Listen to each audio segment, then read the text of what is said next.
올해 4월 10일 대한민국 국회. 홍진 선생 통상 건립에 대한 경과 보고가 있겠습니다.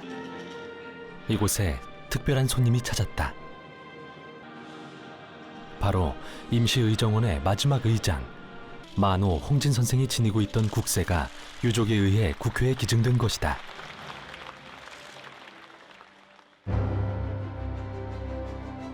검은 목재 도장은 지금의 국회격인 대한민국 임시정부 임시의정원이 쓰던 국세 관인이다.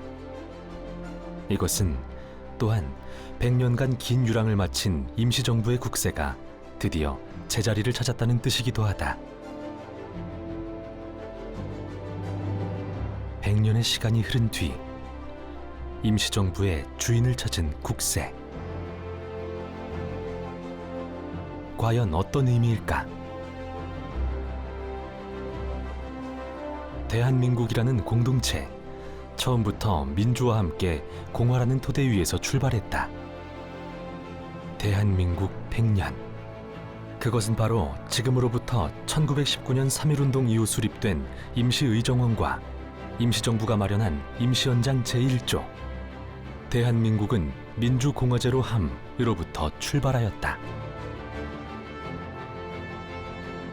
그리고 이날 대한민국 첫날이 탄생하였다.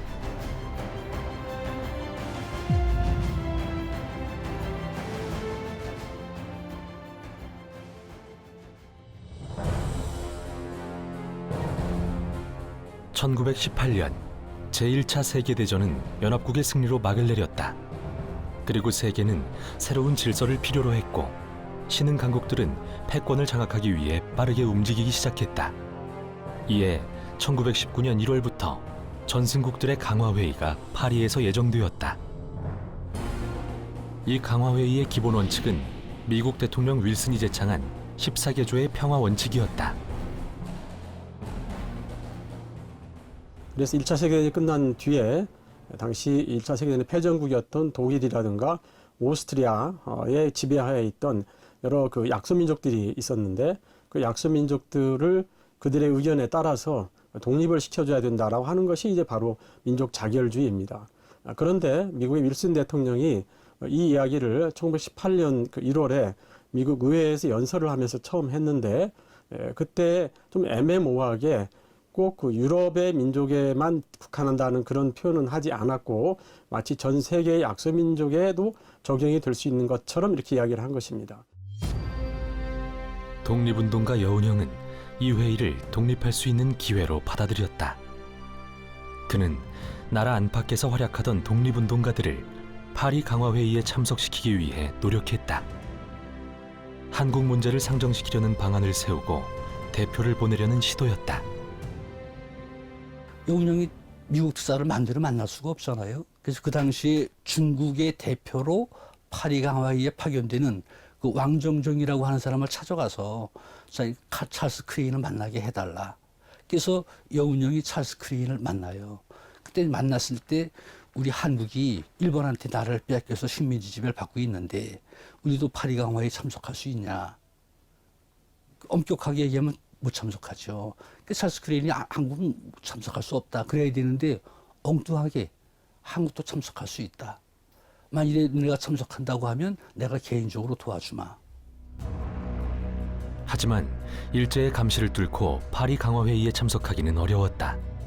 이미 국권을 상실한 상태에서 정식적인 대표가 될 수 없었고 파리까지 가는 길도 험난했다. 이때 등장한 인물이 김규식이다. 그래서 파리 강화회의 대표를 파견해야 되는데 그냥 할 수 없으니까 와서 무슨 장덕수나 뭐 이광수나 손유혁이나 이런 분들하고 그래서 조직하는 게 신한청년당이죠. 그래서 신한청년당을 조직했는데 문제는 파리 강화회 대표를 보내면 거 가서는 뭐 외국어를 잘해야 되잖아요. 영어를 잘해야 되고 그 영어를 잘하는 것이 김규식 박사죠. 그래서 김규식 박사는 그때 천진에 와가지고 그 북양대학에 교수하고 있었어요. 그래서 김규식한테 거 가겠냐고 그랬더니 김규식이 자기가 가겠다고.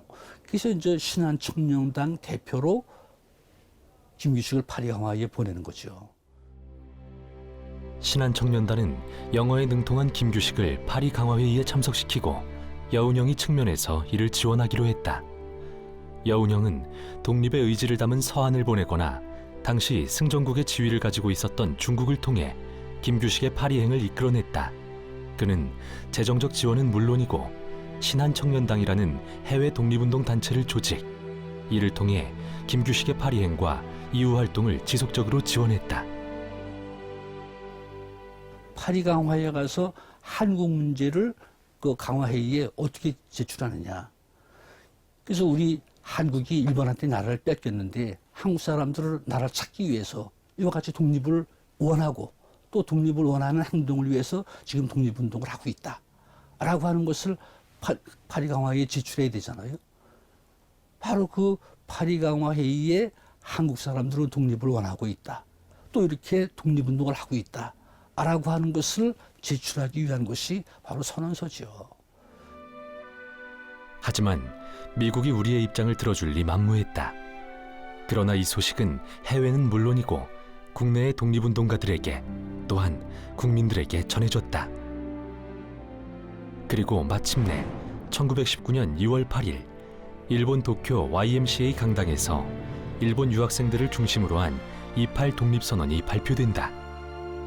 우리 2천만 민족을 대표하여 정의와 자유의 승리를 얻은 세계 만국 앞에 독립됨을 선언하노라고 시작되는 28 독립선언서.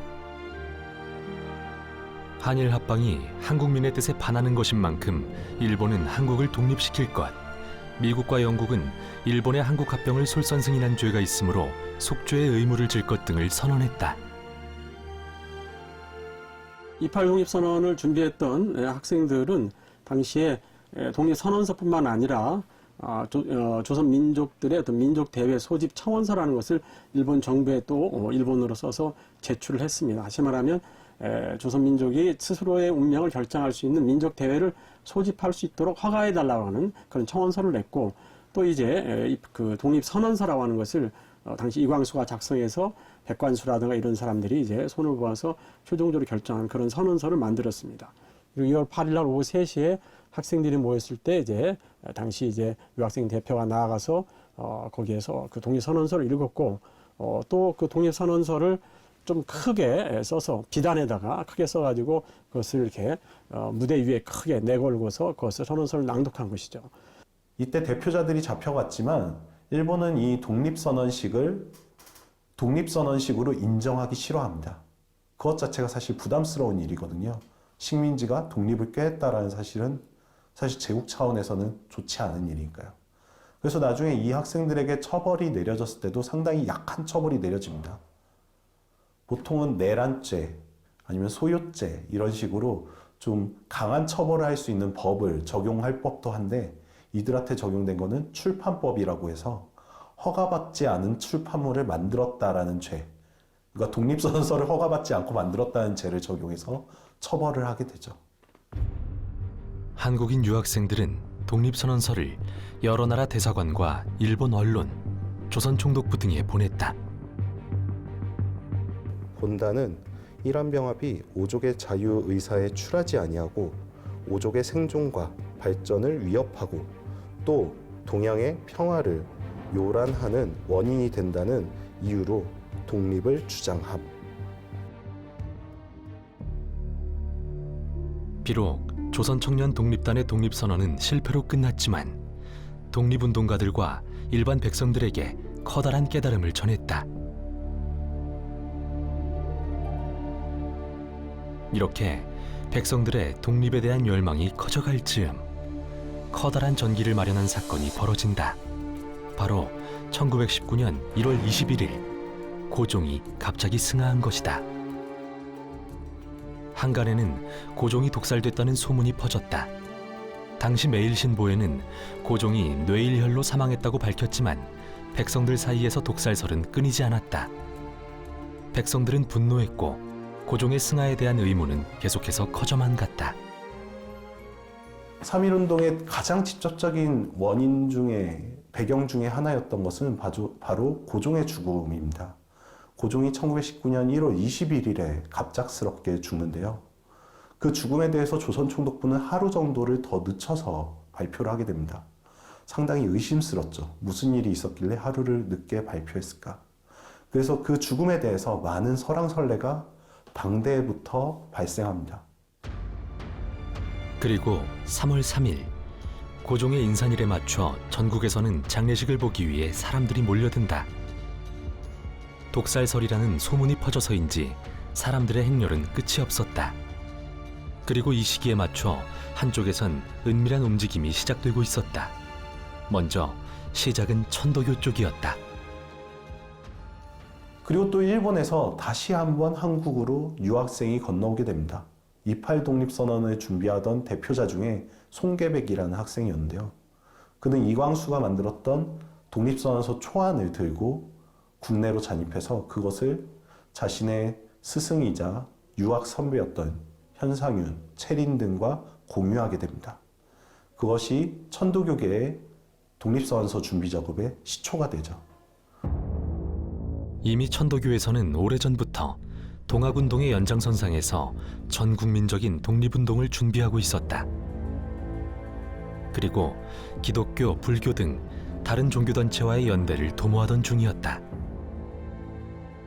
천도교 쪽은 1월 말에 교주였던 손병희 선생이 이제 당시 국제 정세라든가 이런 것들을 비춰볼 때 지금이 독립운동의 호기인 것 같다. 그러니까 독립운동 한번 준비해봐라. 이렇게 아랫사람들에게 지시를 했고, 그래서 최린이라든가 당시 천도교의 중요 간부들이 그 독립운동을 준비하게 됩니다. 그래서 이제 천도교 쪽에서 어떻게 해야 되나 이렇게 궁리를 하던 차에 당시 중앙학교 교사였던 현상윤 선생이 그러면 기독교 쪽하고 같이 해보면 어떤가라고 이렇게 제안을 했습니다. 그래서 이제 현상윤 선생이 급히 평안북도 정주에 있던 남강 이승훈 선생을 서울로 올라오시라고 해서 서울로 이제 이 남강 이승훈 선생이 올라오게 됩니다. 그래서 당시 역시 중앙학교 이제 그 교장이었던 송진우가 당시 그 남강 이승훈 선생을 만나서 이제 천도교와 한번 손을 잡고 기독교가 같이 독립운동을 하는 것이 어떤가라고 이렇게 제안을 하게 됩니다. 그래서 다시 남강 선생이 기독교 지도자들과 다시 모임을 갖고 독립선언으로 아무래도 가야 될 것 같다. 이렇게 설득을 해서 결국은 2월 24일에 기독교 쪽이 그러면 우리는 독립선언도 하고 독립청원도 하자. 두 가지를 같이 하자고 제안했고 결국 천도교 쪽 이것을 받아들여서 24일에 서로 합의가 된 것입니다. 그래서 24일부터 25일 이틀 동안 천도교와 기독교의 이제 몇 사람이 모여서 이 3.1운동의 구체적인 준비 과정에 대해서 협의를 하게 됐고 25일경에 양쪽의 민족 대표를 천도교 15명, 그리고 기독교 16명, 그리고 불교 쪽 2명 해서 33명으로 한다라고 이렇게 정한 것입니다. 당시 종교계에서 가장 탄탄한 조직력을 자랑하던 곳은 천도교였다. 그리고 그 조직력의 바탕은 바로 자금력이었다. 이러한 천도교의 탄탄한 조직력과 자금력은 3.1운동의 바탕을 만들어 주었다. 그 당시에 우리 천도교는 교인들이 300만 가까이 되니까 그 들어오는 송금이 그 중앙정부의 경상비 쓰고도 매달 2, 3천 원씩 조금이 될 정도가 됐던 거예요. 그래서 그 당시에 3.1운동 당시에 통장사에 한 10만 원이 있었거든요. 10만 원 돈이 있었어요. 근데 이건 쓸 수가 없는 거예요. 일본 경찰이 파악을 하니까. 그래서 이런 게 지금 저쪽에 있는 대교당이요. 천도교 교당. 저걸 짓는다고 명복을 그거 세워가지고 1918년 4월 달에 그 K1료로 가지고 거기서 결의를 해요. 천도교 측은 천도교 교당을 짓는다는 명목하에 자금을 모아 독립선언서 등의 제작에 사용하였다. 그리고 드디어 날짜가 정해졌다. 거사일은 바로 고종황제 장례식을 이틀 앞둔 3월 1일이었다. 그리고 그 전날 한쪽에선 바쁜 움직임이 있었다. 한성의 인쇄소 보성사다. 보성사는 천도교계에서 운영하던 인쇄소로 1919년 2월 최남선이 기초한 독립선언서가 신문관에서 조판된 뒤 이곳으로 넘겨졌다. 그리고 2월 27일 사장 이종일은 오후 6시부터 10시까지 극비리에 인쇄를 완료하였다. 총 2만 1,000매의 선언서를 성공적으로 인쇄한 후 그의 집에 가져다 놓았다. 그리고 이 선언서를 28일 각지에 보냄으로써 3월 1일 독립선언식을 거행할 수 있었던 것이다. 이종일은 보성사 인쇄소 직원 인종익 등에게 선언서의 배포를 맡겼다. 그 인종익이라는 분은 당시에 49살 정도 된 분인데요. 이분이 그 보성사라고 하는 그 천도교에서 운영하는 인쇄소에서 일을 하시는 사무원이었습니다. 근데 이분이 2월 28일 날, 2월 27일 날 그 독립선언서를 밤에 인쇄를 했거든요. 그리고 그 인쇄된 그 독립선언서를 2월 28일 날부터 이제 그 복 각지에다가 뿌리기 시작을 했는데요.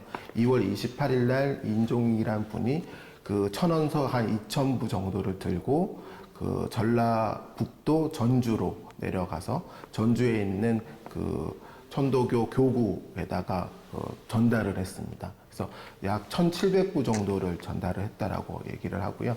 그리고 난 다음에 이분이 익산에 잠깐 들렸다가 그 다음에 그 청주로 가가지고 청주에서 이제 또 선언서를 뿌리려고 하다가 안타깝게도 붙잡히게 됐어요, 경찰에. 인종익은 무수한 고문과 구타에도 전주와 익산에 들른 진짜 목적을 숨겼다. 그대의 경거망동으로 다수의 사람이 징역을 받지 않으면 안 되는데 그래도 좋은가? 만인이 죽어 100만인을 살리는 방법이 있다면 죽음도 불사할 것이요. 만인을 죽이면 만인의 피가 100만을 물들이고 100만을 죽이면 100만의 피가 1000만을 물들일 것이요. 그럼 결국 좋은 결과를 얻을 수 있지 않겠소. 며칠이 지나서야 그는 독립선언서 1800여 장을 천도교 전주교구실에 전달했다고 진술했다. 독립선언서가 전주에서 배포될 수 있도록 시간을 벌기 위해서였다. 그는 체포 후 1년 6개월가량 수영 생활을 했다.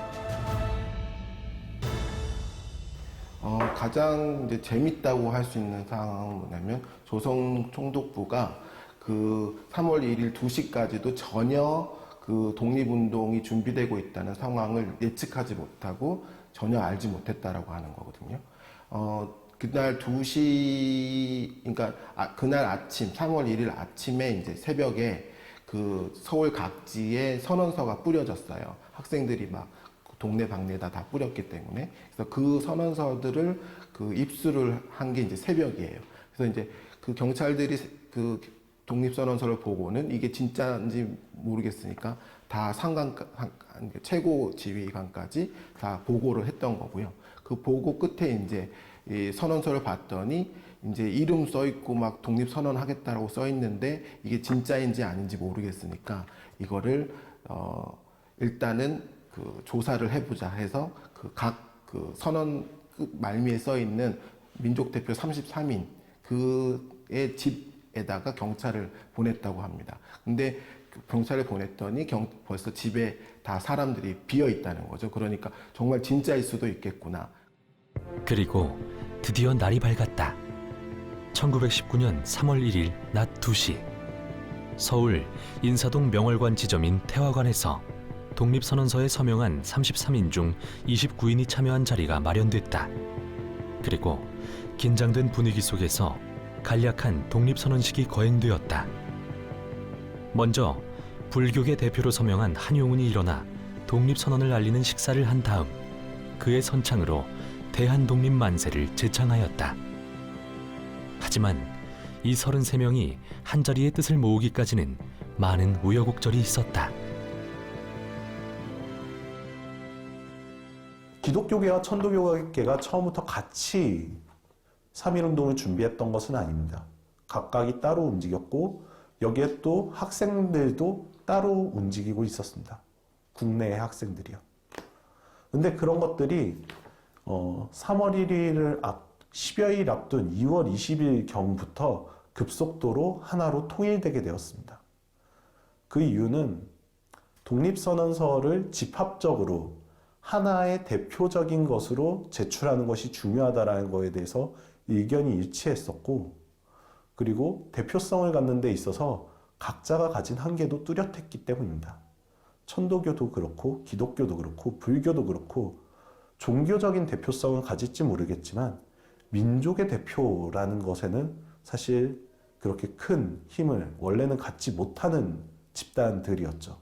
이들은 이때 독립선언서를 발표하는 것을 통해서 오히려 이후에 민족을 대표하는 대표자로서 자리매김하게 됩니다. 한편 탑골공원에서는 학생들을 중심으로 3-4천 명의 시위대가 민족 대표를 기다리고 있었다. 그러던 중 독립선언서를 가지고 있던 한 명이 팔각정에 올라 독립선언서를 낭독했다. 시위대는 독립선언서 낭독이 끝나자 독립만세를 부르며 탑골공원을 나와 종로 쪽으로 행진했다. 시위대열에 학생들, 시민들, 그리고 상경한 지방 사람들도 뛰어들었다. 3월 1일에 서울에서만 만세 시위가 일어난 것은 아니었다. 서울을 포함해 총 7개 도시에서도 일어났다. 이곳은 모두 기차와 연결된 지점들로 독립선언서가 당일날 도착해서 급박하게 진행됐다. 그리고 이어서 3월 2일, 3일에도 계속해서 독립선언서가 전파되어 곧 전국에 들불처럼 번지기 시작했다.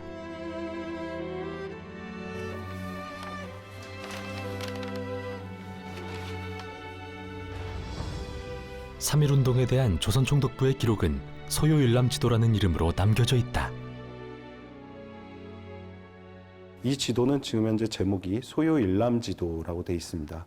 당시 일제는 3.1운동을 소요사건 혹은 망동사건이라고 표현하면서 소란스러운 행동이었다. 혹은 뭔가 잘 알지 못하고 저질렀던 실수 같은 일이었다. 이런 식으로 표현을 했었습니다. 그런 인식이 이 지도의 이름에서부터 현재 남아 있습니다.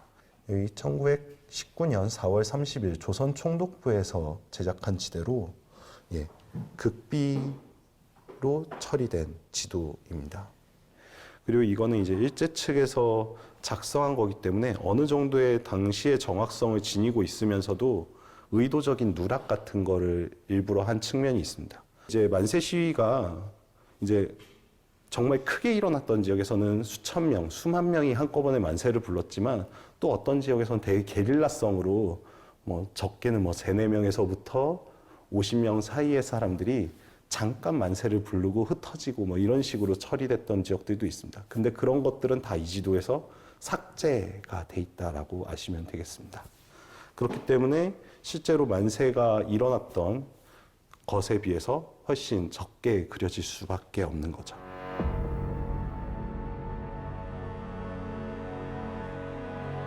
하지만 조선총독부의 통계와는 다르게 실질적인 기록에서의 만세운동은 국내외를 포함해 1692건, 총 시위자는 100만 명이 넘는 것으로 알려져 있다. 1919년에 파리 강화가 열리는 동안 물론 다른 지역에서도 독립운동들이 많이 일어났습니다. 그러나 3.1운동처럼 한국의 3.1운동처럼 이렇게 많은 사람들이 참여했고 또 격렬한 운동을 벌인 것은 없습니다. 그런 점에서 당시 1차 세계대전 직후에 이 약소민족의 독립운동 가운데서 가장 대표적인 운동이었다라고 이렇게 꼽을 수가 있고요. 또 하나는 이제 운동의 그 양상에 있어서도 비폭력 운동을 채택했다고 하는 것입니다. 당시 3.1운동을 기획한 어떻게 보면 총책임자였다고 할 수 있는 최린 선생의 그 자서전을 보면은 당시에 이 만세를 부르는 것을 운동의 방식으로 삼은 것입니다. 만세를 부르게 되면 맨손으로 두 손을 이렇게 들고 만세를 부르기 때문에 이것은 비폭력을 할 수밖에 없는 것입니다. 다른 무슨 돌멩이를 두고 만세를 부를 수도 없는 거고요. 그렇기 때문에 조선독립 만세라는 것은 비폭력 운동을 하기 위한 아주 매우 좋은 방법이었다고 생각이 됩니다. 3.1 만세운동의 큰 특징 중 하나는 세계 최초의 비폭력 시위라는 점 이외에 민족 대표자 등 독립투사는 물론 농부와 이발사, 수레꾼, 잡화상, 교사, 승려, 학생, 재봉업자, 솥장사 등 평범한 사람들의 목소리가 컸다는 점에 있다. 실제 판결문을 보면 만세 시위에 참여한 밀양공립보통학교 졸업생과 광주 지역 수피아 여학교 교사부터 시각장애인 안마사, 전차차장 견습생들, 땔감 숫장사, 연초회사 노동자, 양만제조 노동자 등 다양한 사람들의 모습을 확인할 수 있다. 이렇게 3.1 만세운동은 이름이 남겨져 있는 독립투사들만의 역사가 아니다. 바로 이름 없는 보통의 영웅들이 만들어낸 결과였던 것이다. 배제고보 2학년 학생 19살 김동혁에게도 1919년 3월 1일은 운명의 날이었다. 그는 이날 선배로부터 독립선언서 6장을 받아 시민들에게 배포하고 만세 시위에 참가했다는 혐의로 체포돼 모진 고문을 받았다. 잡히기 전에는 두렵기만 했는데 막상 잡히고 시간이 지나갈수록 용기가 났다. 이어 열린 재판에서 그는 이런 질문을 받았다. 피고는 학생인데 어떻게 해서 이번 계획에 가담했는가? 판사의 물음에 그는 이렇게 답했다. 나는 조선 사람으로서 반드시 해야 할 일을 한 것입니다. 그것은 좋은 일도 나쁜 일도 아니었습니다. 그저 당연한 일일 뿐이었습니다. 김동혁은 자신에게 주어진 혐의를 모두 인정했다. 그의 아버지는 일본인 변호사까지 고용해 아들을 변호했다. 하지만 큰 효과를 보진 못했다. 검사는 1년 6개월의 실형을 선고했고 판사는 징역 1년의 실형을 선고했다. 김동혁이라는 학생은 굉장히 평범한 학생이에요. 그래서 그 당시에 그 작은 아버지한테 보냈던 편지에 보면 굉장한 그 불안감이 표현이 돼 있습니다. 그 조금 금방이라도 이제 체포될 것 같은 위기감에 이제 몰려서 그 학생이 굉장히 불안하게 작은 아버지한테 보내는 편지를 쓰는 건데요. 그럴 정도로 그 아주 평범한 학생이 이제 3.1 운동이라고 하는 큰 물결을 만나서 그 물결 속에서 이제 아주 작은 부분이라고 할 수 있죠. 선언서라던가 이런 것들을 했는데 자기가 굉장히 작은 일을 했다고 얘기를 해요. 그런 편지나 그런 거에서. 이렇게 3.1 만세 운동이 전국적인 운동으로 퍼지자 일제는 폭력으로 제압했다. 그중 가장 피해가 컸던 지역 중 하나가 바로 제암리다. 이 사건은 당시 일본 군대가 경기도 수원군 향남면 제암리에서 주민을 집단적으로 살해한 만행 사건이다. 보통 3.1운동에 참여했던 사람들은 보안법 위반이나 소유죄 위반 이런 식으로 처벌을 하려고 했었는데 그것을 넘어서 내란죄로 처벌하려고 했던 지역들이 4곳이 있습니다. 의주군과 수안군, 안성군, 수원군에서 있었던 만세 시위들이 바로 그것들입니다. 그 만세 시위들의 공통적인 것들은 일제 간원들에 대해서 상당히 공격적인 저항을 했다라는 것들입니다. 거기에서 사망한 일본 경찰이나 헌병들도 상당히 있었고 그런 예들은 다른 지역에서 그렇게 흔히 발생하지 않았습니다. 그리고 또 일정한 시간 동안 해방구처럼 만세 시위지에 계속해서 만세 시위가 유지된 지역이기도 했습니다. 특히나 대표적인 수원군의 우정면, 장안면 만세 시위에 대한 반발로 인해서 우리가 잘 알고 있는 제암리, 고주리 학살 사건도 벌어지게 됩니다. 서울에서 만세 시위 운동이 일어난 가운데 제암리 인근의 개신교와 천도교, 유학자 지도자들이 만세 시위 운동을 계획한다. 그리고 3월 30일에 제암리 인근 주민 1000여 명이 제암리 바란장터에서 만세 시위 운동을 일으켰다. 이에 일본은 철저한 초강경 진압 작전을 시작했다. 1919년 4월 15일 오후 2시경 아리타 도시오 일본 육군 중위가 이끄는 1단의 일본 군경이 앞서 만세 운동이 일어났던 제암리에 도착해서 마을 주민 약 30명을 제암리 교회에 모이게 하였다. 아리타는 출입문과 창문을 모두 잠근 후 불을 질러 주민들을 학살한 것이었다. 당시 20명 정도의 군인들이 제암리에 들어와서 마을 주민들, 특히 남자들을 이제 다 교회로 모여라 이렇게 해서 교회에다 가둬놓고 밖에 못을 치고 그리고 석유를 뿌려서 밖에 석유를 뿌려서 불을 지르게 된 것이죠. 다른 지역에서도 경찰이 이제 시위 과정에서 충돌이 있어서 사망하는 경우들이 왕왕 있었지만 제암리처럼 그렇게 사람들을 모아놓고 학살한 사례는 많지 않고 다른 지역의 경우에는 용의자들을 모두 체포해서 재판에 넘겨가지고 중형에 처하는 경우가 많았습니다. 그런데 제암리는 유독 그 군인들이 그 사람들을 모아놓고 그냥 아무 재판 같은 것도 없이 또 무관 사람도 거기 있을 수 있는데 그런 사람들을 모두 학살했다고 하는 그런 특징이 있는 것이죠. 영국 태생의 의학자이자 선교사인 스코필드와 선교사들은 처참한 제암리의 현장을 목격할 수 있었다. 그리고 일본 경찰의 눈을 피해 이를 카메라에 담았다. 그 후 마을 주민들의 상처와 아픔을 보듬고 돌아온 스코필드는 제암리 현장의 사진 및 기록을 해외로 보내 일본의 비인도적인 침략 행위를 알렸다. 스코필드 박사뿐만이 아니고 언더우드, 테일러, 뭐 이러한 외교관이나 선교사들이 이 화성 지역의 제암리 사건, 수촌리 교회 방화 사건 이러한 것들이 서울 종단에 알려지게 돼요. 그러니까 종단에서 이 제암리나 수촌리 마을을 조사하러 왔다가 그 피해 상황이 매우 심각하게 되는 거죠. 그래서 스코필드 박사나 이 외교관들이 사진을 찍어서 자기 본국의 그 유럽 국가들에게 전달이 되면서 그 국가들이 일본을 압박을 하게 되는 거죠. 예. 그러한 연유로 이 제암리 사건이 어떤 집중 보복, 인명 제암리에서 23분, 고주리 마을에서 일가족 남자 천도교인 6명이 한나라시에 학살을 당하는 그 만행이 세계 만방에 알려지게 되는 겁니다. 제암리를 비롯하여 3.1 만세운동의 피해 현황을 살펴보자면 사망자 7,509명, 부상자 15,000여 명 등 총 7만 명에 가까운 피해자를 남겼다. 그리고 교회, 민가, 학교 등 피해를 입은 곳들도 764곳이나 되었다. 세계사에 전례가 없던 민주적인 비폭력 시위. 하지만 돌아온 것은 무자비한 총칼의 위협과 탄압이었다. 그렇다면 무엇이 총칼의 위협에도 백성들을 두렵지 않게 만들었을까?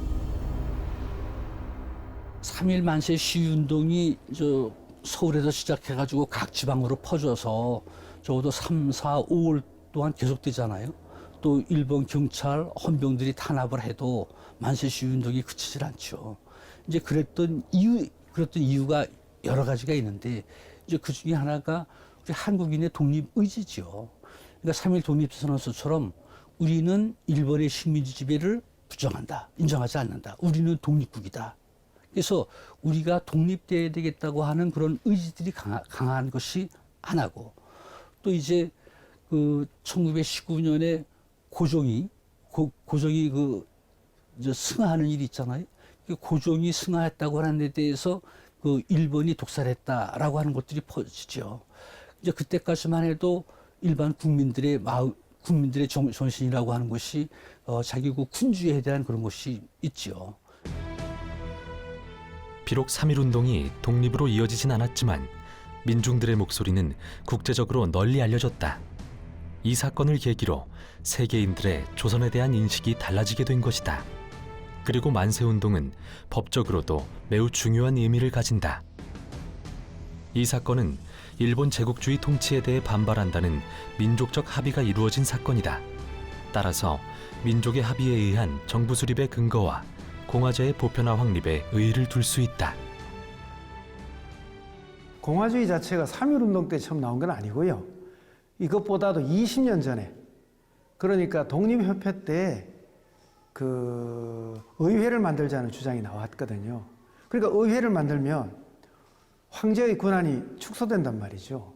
그래서 고종 광무 황제가 그 의회 설립 운동을 이제 가로막게 되죠. 황제 권한만 이야기를 하고, 그때 만들려고 했던 것이 의회원이에요.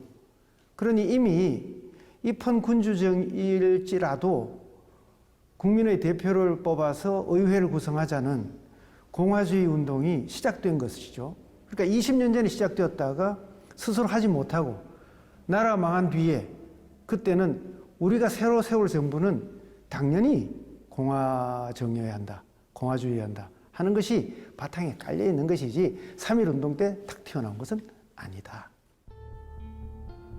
당시의 공판 기록을 보면 손병희를 비롯해 상당수 민중들은 이렇게 주장했다.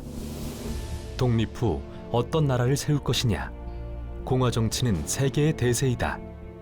우리 조선 민족은 정의와 자유를 기초로 한 민주주의의 신국가를 건설하려 한다. 이는 공화주의 개념이 3.1 운동을 계기로 일반 민중들에게 널리 퍼지기 시작했음을 뒷받침한다. 여기에 3.1 만세운동 이후 시작된 또 하나의 움직임이 있었다. 소련, 중국, 그리고 국내 등 각기 다른 세력으로 만들어져 있던 임시정부들이 이제는 하나의 임시정부로 통합하려는 노력이 드디어 시작된 것이다. 그런데 이렇게 합치자 하니까 블라디보스톡에서는 아니 블라디보스톡에 와서 합치자고 할 거 아니야. 그래서 이 대한국민의회가 상하이로 옮겨와서 대한민국 임시정부로 합류할 수 있는 방법이 제3의 조직인 한성정부에다가 정통성을 두자. 우리 상하이가 아닌 국내에서 선언된 한성정부를 정통으로 삼자 해서 이 대한국민의회 블라디보스톡 세력들이 상하이에 흡수된다라고 하는 뉘앙스나 모습은 없애고 한성정부 쪽으로 정통성을 두자. 다만 국제적으로 활동할 수 있는 상황과 혁명성이나 여러 가지 조건으로 봐서 상하이가 갖고 있는 것이 훨씬 더 유리하지 않느냐. 실제 파리 강화회의의 대표도 상하이에서 파견하니까요. 논의 끝에 블라디보스톡에 있는 대한국민의회와 한성에 있는 한성정부가 상하이에 있는 임시정부로 통합되는 모양새를 갖추기로 하였다. 말하자면 서울의 한성정부가 상하이로 옮겨오는 모습이었다. 이 중심엔 현순 목사가 있었다. 현순 목사는 원래 그 하와이에서 좀 살다가 돌아오신 분으로 영어도 상당히 잘 하시는 그런 분이었습니다. 그래서 당시 기독교 측에서 이 독립선언문을 발표하게 되면 이것을 세계 각국에 널리 알려야 되기 때문에 누가 이 역할을 맡을 것인가 이랬을 때 현순 목사가 가장 적임자다 이렇게 이제 생각이 되었고, 그리고 상해에 임시 독립사무소라는 것을 이제 만들어서 가지고 간 돈이 있었으니까요. 그걸 하나 얻어가지고 그걸 이제 거점으로 해서 거기서 활동을 시작한 것이죠. 그래서 임시정부가 만들어지는 그 쭉 과정에서 사람들이 많이 모이는 것은 그 독립사무소였는데 그 독립사무소에서 현순 선생이 이제 아직은 좀 더 기다렸다가 임시정부를 만들자. 국내에서 뭔가 연락이 오면 임시정부를 만들자. 이렇게 해서 이제 그 약간 조정을 했던 것이고, 그리고 결국은 이제 4월 9일에 국내에서 연락이 오니까 현순 선생이 이제는 임시정부를 만들어도 되겠다. 이렇게 해서 4월 10일에 이제 임시정부를 만드는 그 회의를 시작하게 된 것입니다. 1919년 4월 10일 중국 상하이 29명의 독립운동가들이 한 곳에 모였다. 중국 상하이 김신부로 60번지였다. 조국에서 시작한 3.1운동이 상하이에 알려진 것은 3월 4일 이후, 이로부터 한 달여 지난 4월 10일이었다. 바로 독립선언문으로 선포한 독립국가를 만들기 위해서였다. 독립운동가들은 먼저 모임의 이름을 임시의정원이라고 정한다. 임시의정원은 대한민국 임시정부의 사전조직이자 대한민국 국회의 기원이다.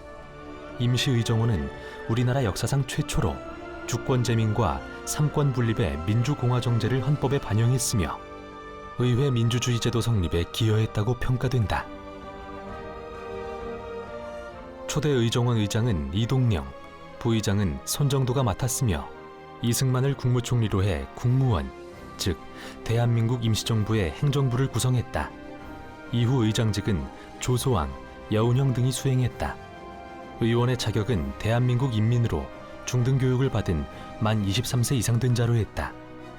의원의 수는 인구 30만 명의 의원 1명을 선출했는데 경기도, 충청도, 경상도, 전라도, 함경도, 평안도에서 각각 6명, 강원도 황해도에서 각각 3명, 중국령, 러시아령 교민 각각 6명, 미국령 교민 3명 등 총 57명으로 구성됐다. 의원 선출은 원구역 및 구별구역 내에 의정원 의원 임시선거회를 마련, 무기명 단기투표로 선출하도록 하였다. 의원은 면책특권이 있고 3년 연임할 수 있었다. 임시의정원은 국호를 대한민국이라 하고 1919년 4월 11일 대한민국 최초의 헌법인 대한민국 임시헌장을 채택 공포했다. 원래 4월 11일은 대한민국 임시정부 100주년이지만 4월 10일 날은 11일이 아닌 4월 10일은 임시의정원이 문을 연 100주년이에요. 임시의정원이 먼저 문을 열고 그날 헌법을 만들었단 말이죠. 그리고 헌법을 만들면 국가 이름, 정부 조직 이름, 의정원 조직 이름 다 들어갈 것 아니겠어요? 그래서 11일 날 대한민국이 건국되는 것이고 임시정부가 대한민국 건국됐지만 국토도 주권도 국민도 없는 상태에서 그러니 누가 이끌어갈 것이냐? 임시정부가 이끌어가고 임시정부는 혼자 힘으로 이끌어가는 것이 아니라 임시의정원이 결의를 해줘야 돼요. 그래서 임시의정원이라는 것이 대한민국이라는 국가와 임시정부를 만들어내는 그 출산을 한 기관이잖아요. 그래서 임시의정원이 만들어지고 그 임시의정원이 국가와 정부를 만드는 그래서 내용을 이렇게 앞으로 쓰나 뒤로 쓰나 같은 것이 1919년 4월 10일이요 4월 11일의 이야기입니다. 임시의정원 회의를 통해 임시정부의 내각도 구체적으로 구성되기 시작했다. 먼저 대한민국 임시정부 초대 국무총리로 이승만이 선출됐다. 내무에는 안창호, 외무 김규식, 교통 문창범, 선출하는 동의와 제청 후 가결됐다. 재무 군무 법무총장은 각각 3명씩 후보를 천거한 뒤 선거를 거쳐 최재형, 이동휘, 이시영을 뽑았다. 임시정부가 수립된 순간이었다. 자, 우선 제일 먼저 국가 이름을 뭘로 정할 것인가? 이게 이제 제일 크지요. 우리가 1910년에 나라 망했는데, 그럼 1910년 나라 망하면 정통성을 누가 가지나요? 주권을 누가 가지나요? 그럼 일본이 가진다? 조선총독부가 가진다? 그렇게 생각하지 않는 거예요. 황제가 주권을 포기하는 순간 그 주권은 국민이 가진다. 그런데 그 국민이 압제하에 가질 수가 없잖아요. 그럼 어떡할 거냐? 국민들이 주권을 가질 수 있도록 해줘야 된다. 국민들이 주권을, 그러니까 독립운동 하시는 분들이 우리가 독립운동을 해가지고 주권을 황제한테 다시 돌려준다. 그게 아니라는 거예요. 이게 중요한 거예요. 그리고 드디어 임시헌장의 구체적인 내용들이 논의됐다. 이 회의는 다음 날 11일 오전 10시까지 이어진다. 먼저 나라 이름이 정해졌다. 신서구의 동의와 이영근의 제청으로 국호가 대한민국으로 결정됐다. 9년 전인 1910년에 빼앗긴 대한제국을 버리고 국민이 주인인 대한민국으로 새롭게 태어난 순간이었다. 그리고 10개의 조항을 담은 대한민국 임시헌장을 제정했다. 임시헌장은 짧지만 근대 헌법의 요소와 현 대한민국 헌법의 원형을 담았다.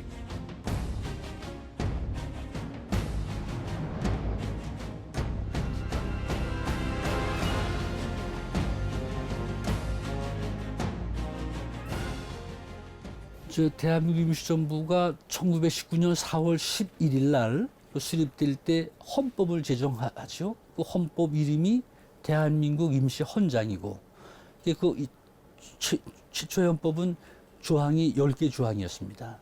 이제 그 이후에 1944년 4월까지 모두 5차례에 걸쳐서 헌법을 개정을 해요. 그래서 제일 처음에는 10개 조항이었지만 나중에는 뭐 한 57개 조항까지 조항이 많이 늘어나고 그렇죠. 근데 19년 4월 11일 날 대한민국 임시헌장 10개 조가 가장 기본적인 핵심인데, 중심적인 내용인데, 제일 중요한 것은 제1조가 대한민국은 민주공화제로 함이라고 하는 게 있죠. 그래서 이것이 우리 역사가 반만년 역사인데, 반만년 역사 동안에 대부분이 군주가 주인이었던 그런 역사잖아요. 군주 주권 역사였잖아요. 근데 이제 그 역사가 국민이 주권인 역사로 바뀌잖아요. 그게 바로 1919년에 대한민국이 세워지면서 국민이 주권인 역사로 바뀌는 것이고, 군주가 주권을 행사하는 형태를 전제군주제 그러잖아요. 이게 전제군주제 역사에서 바로 민주공화제로 역사로 바뀌는 거죠. 그게 바로 대한민국 임시헌장 제1조가 대한민국은 민주공화제로 함이라고 하는 것이고, 그리고 제3조가 우리 국민들이 대다수가 모르고 있는 이야기인데, 대한민국은 남녀 빈부 귀천의 차별이 없고 일체 평등함, 이렇게 되어 있거든요. 우리 역사에 있어서 남녀 평등을 이야기하는 최초의 헌법 구절입니다.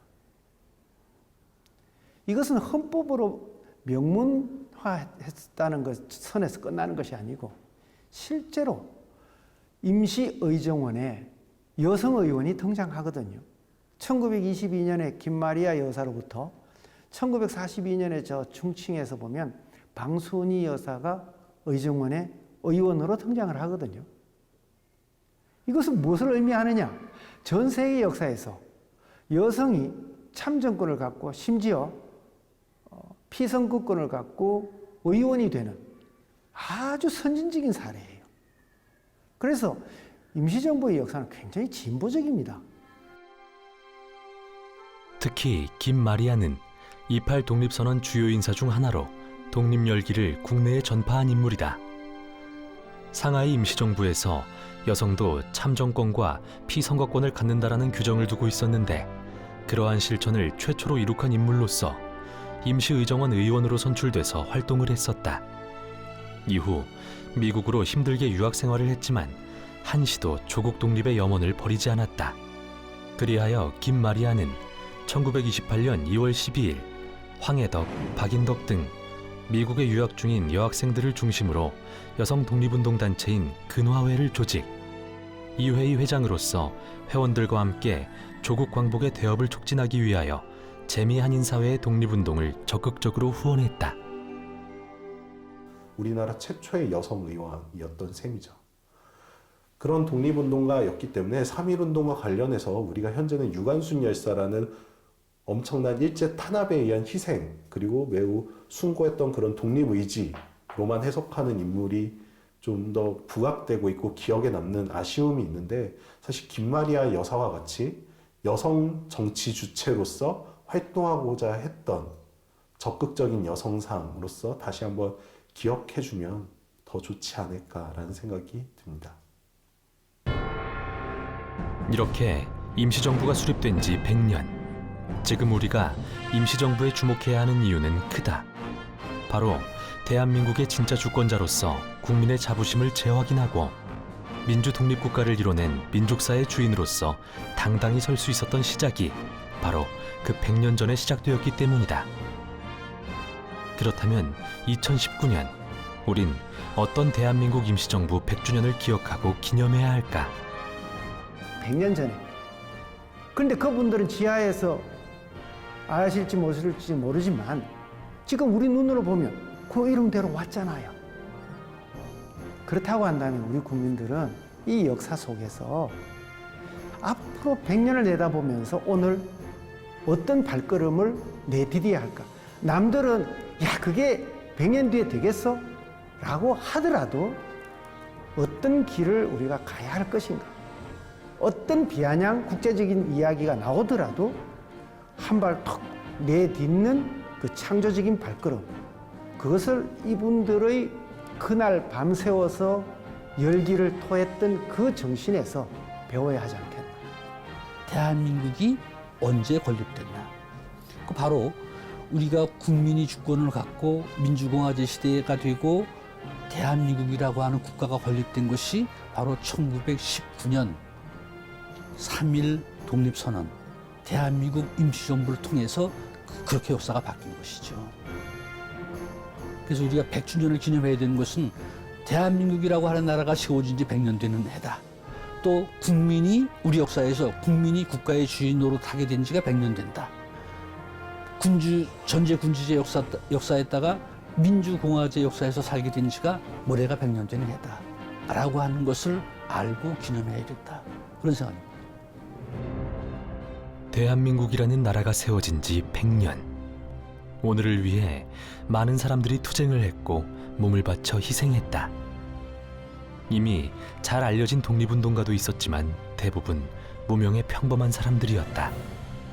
그들 한 사람 한 사람으로 인해 대한민국 첫날이 탄생되었다. 그리고 2019년 현재 그들의 피와 땀으로 만들어진 우리의 헌법 제1조는 여전히 변하지 않고 있다. 바로 대한민국은 민주공화국이다라는 명백한 사실 말이다.